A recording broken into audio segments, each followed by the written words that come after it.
세무사도 당연히 해외 주식 하고요. 이것에 대한 양도소득세도 당연히 누구보다 절세를 잘 알기 때문에 활용하고 있습니다.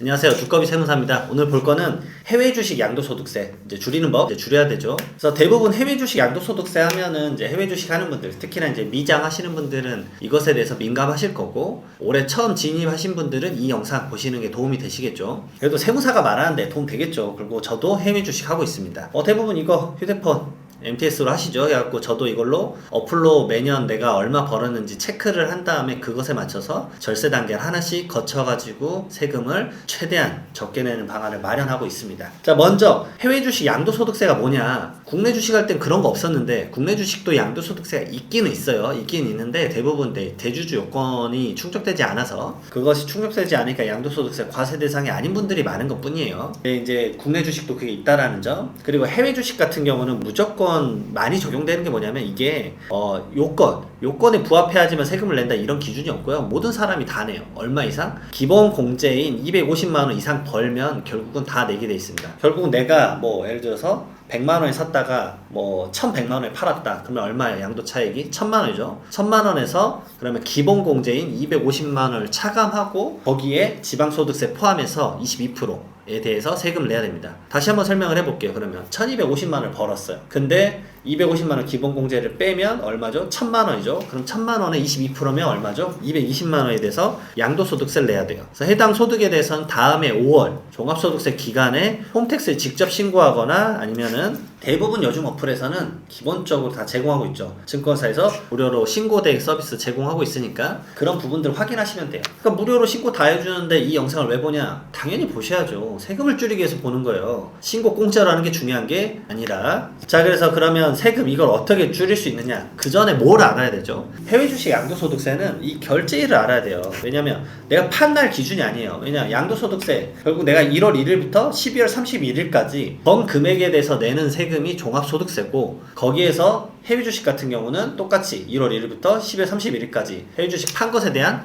양도소득세를 내는 겁니다. 그러면 12월 31일 날 내가 팔았다. 그러면 그날로 결제가 되느냐? 그게 아니잖아요. 결국은 미국 주식 결제일은 그날 투데이 플러스 3일이잖아요. 그러니까 결제일 기준이라는 점 꼭 알아셔야 돼요. 그래서 결국은 평일 3일 전에는 결국 팔아야 되겠구나. 이런 것들 좀 체크하셔야 되겠죠. 올해 같은 경우는 지금 제가 알기로는 마지막 연말이 12월 연말이 일요일인 걸로 알고 있어요. 그러니까 3일 어떻게 체크해야 될지 생각해보세요. 27일일 거야 아마. 27일, 26일 이쯤으로 알고 있으니까 그거에 대해서 결제일 기준이란 점 알아야 돼요. 왜냐? 이거를 딱 지켜서 내가 지금 팔지 살지를 체크를 해야 되기 때문에 그래요. 자, 그럼 바로 갑니다. 절세 방법 3가지죠. 첫 번째로는 매년 우리의 양도 그 기본 공제가 얼마예요? 250만원이잖아요. 250만원까지만 양도 차익을 실현해가지고 주식을 팔고 재매수하는 거예요. 그러니까 양도 차익이 크게 생기지 않았다 그러면 그냥 250만원의 공제가 아깝잖아요. 250만원에 대한 22%만 하더라도 얼마예요? 거의 50만원이 넘어가죠. 이런 돈이 아깝기 때문에 이런 것들 괜히 내지 않도록 매년 잘 활용해가지고 장기 보유하더라도 한번 손바꿈. 그거 할 때 이제 거래세가 조금 발생하긴 하겠지만 그게 양도소득세 22%보다는 확연히 낮을 거기 때문에 그런 부분들을 좀 활용해보시란 말이고요. 자, 너무 기본적인 거였어요. 자, 두 번째 갈게요. 두 번째도 대부분의 분들이 알고 계실 거예요. 이 손익을 통산하는 겁니다. 내가 예를 들어서 테슬라를 해서 예를 들어서 양도 차익을 3천만원을 봤다 라고 한다 그러면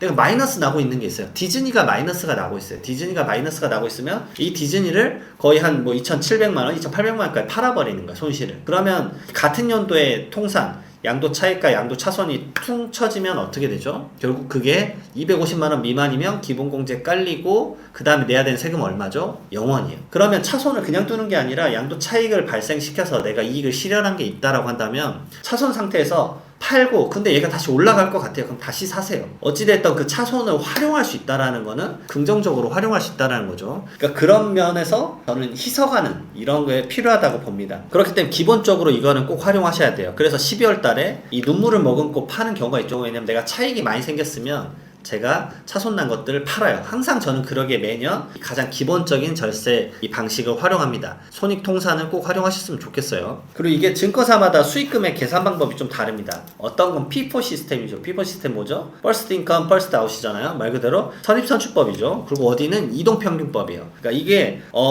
증권사마다 주식의 평가 방법이 다르기 때문에 내가 양도 차익이 계산되는 게 다 다를 수 있어요. 저도 사실은 이제 MTS를 여러 군데 쓰고 있죠. 예를 들어서 뭐 유명한 어플 몇 군데를 쓰고 있는 건데 그 회사마다 각각의 이제 그 계산법, 주식에 대한 평가 방법이 다르고 그럼 양도 차익이 계산되는 것도 다를 수 있기 때문에 그 점까지 염려하셔야 돼요. 근데 우린 다 알고 있어요. MTS 키면은 다 계산되는 거 다 나오잖아요. 몇 개 탭만 눌러보시면 내가 예상된 양도소득세가 얼마인지도 다 나와요. 근데 내가 예를 들어서 MTS를 2개를 쓰고 있다 그러면 2개의 합쳐진 금액을 한 어플에서 다 알 수는 없어요. 다른 어플에 대한 금액은 다른 증권사기 때문에 알 수가 없기 때문에 그렇죠. 이런 것들 잘 기억하셔야 되고요. 그래서 예를 들어서 삼성증권 같은 경우는 이동평균법을 쓰는데 뭐 예를 들어서 가장 대표적인 뭐 미래에셋증권이나 NH투자증권 이런 데는 선입선출법을 쓰고 있어요. 이런 것들이 있다라는 것도 참고를 하셨으면 좋겠어요. 자, 그 다음에 세 번째입니다. 이거는 2024년도까지 밖에 못 써요. 그러니까 올해랑 내년 딱 2년 남았습니다. 뭐죠? 배우자에게 증여하고 팔아버리는 거예요. 우리가 흔히 알고 있는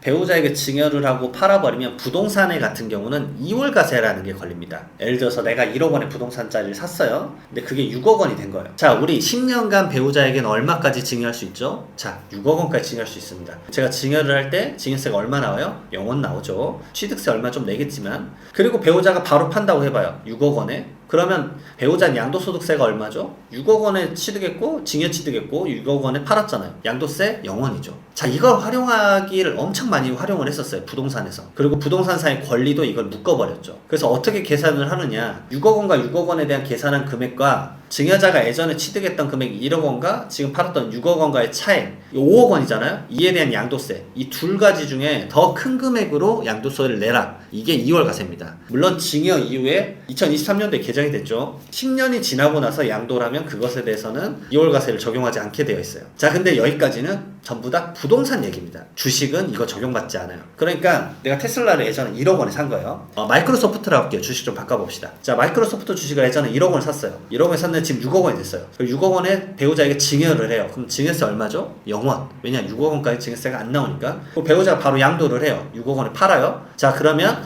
양도 차익이 있나요? 없나요? 없죠. 왜냐? 증여를 받으면서 증여 취득가액이 6억 원이 됐으니까. 그럼 6억 원에서 6억 원에 팔았으니까 양도 차익이 없기 때문에 해외 주식에 대한 양도소득세를 0원을 내는 겁니다. 아주 좋죠. 결국 먼저 따져볼 건 10년간 내가 배우자에게 증여를 한 게 있느냐 없느냐를 먼저 따져보시고 그 한도를 활용하셔야 되는 거예요. 그 첫 번째 그 한도를 활용해야 된다는 게 있고, 일단 배우자를 왜 주구장창 말하냐면 배우자가 증여재산 공제가 높아요. 6억 원이나 되죠. 직계 좀비속간에는 5천만 원밖에 안 되고 미성년자는 2천만 원밖에 안 돼요. 그러니까 주식을 줘도 많이 못 준다는 점 때문에 이 배우자를 활용한 이 증여 이후에 주식을 매각을 해서 그 양도 차익을 정산해서 이걸 결국은 해외 주식 양도소득세를 대폭 줄이는 이런 절세 플랜을 활용하는 거죠. 근데 말씀드렸지만 이게 2년 남았습니다. 23년, 24년. 왜냐하면 세법에 25년부터는 금융투자소득세라는 게 생겨요. 금융투자소득세가 생기면 이때 주식에 대해서도 2월 과세가 생깁니다. 물론 부동산은 10년이지만 주식 같은 경우는 1년으로 1년 내에 매도하는 경우에는 예전에 증여했던 사람의 취득가액으로 계산하게 된다라는 원칙이 하나 더 생겨요. 그렇기 때문에 이후에는 증여를 활용한 해외 주식 양도소득세 절세 플래닝을 많이 못 쓸 수 있기 때문에 23년과 24년에는 이 제도를 최대한 좀 많이 활용하셔서 절세를 좀 하셨으면 좋겠습니다. 자, 이상 세무사가 활용하는 해외 주식을 하고 있는 세무사가 말하는 양도소득세 줄이는 방법이었습니다. 이 세 가지 방법 12월 얼마 남지 않았으니까 얼른 MTS나 HTS 켜셔가지고 절세를 활용하시길 바라겠습니다. 영상 도움 되셨으면 구독과 좋아요 부탁드리겠습니다. 감사합니다.